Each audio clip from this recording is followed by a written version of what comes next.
समस्तଙ୍କ ପାଇଁ शिक्षा ଏହି ଉଦ୍ଦେଶ୍ୟରେ ଆସନ୍ତାକାଲି ଦୌଡ଼ିବ ସାରା ଓଡ଼ିଶା।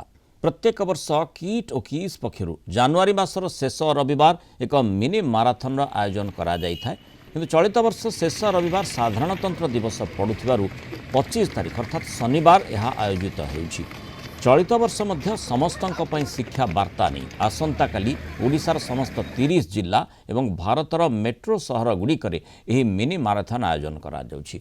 ସମସ୍ତଙ୍କ ପାଇଁ ଶିକ୍ଷା ଲକ୍ଷ୍ୟ ନେଇ ସାଧାରଣରେ ସଚେତନତା ସୃଷ୍ଟି ଉଦ୍ଦେଶ୍ୟରେ କିଟ୍ କିସ୍ ଓ କିମ୍ସ ପ୍ରତିଷ୍ଠାତା ଡକ୍ଟର ଅଚ୍ୟୁତ ସାମନ୍ତ 2016 ମସିହାରୁ ଏହି ପ୍ରୟାସ ଆରମ୍ଭ କରିଛନ୍ତି।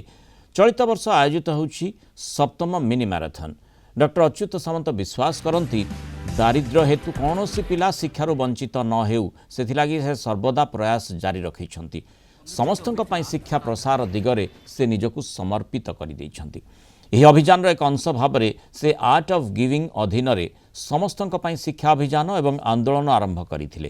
ଏହି ଅଭିଯାନରେ ମିନି ମାରାଥନ ହେଉଛି ଏକ ଶକ୍ତିଶାଳୀ ପ୍ରତୀକାତ୍ମକ କାର୍ଯ୍ୟକ୍ରମ।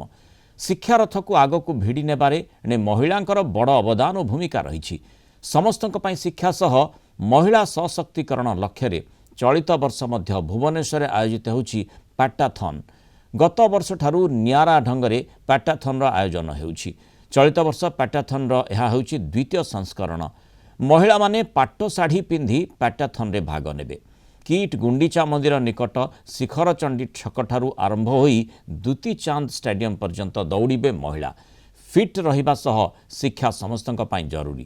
ଏହି ବାର୍ତ୍ତା ସହ ସଶକ୍ତିକରଣ ଏବଂ ଏକତାର ବାର୍ତ୍ତା ଦେଉଛି ମିନି ମାରାଥନ ଏବଂ ପାଟାଥନ୍।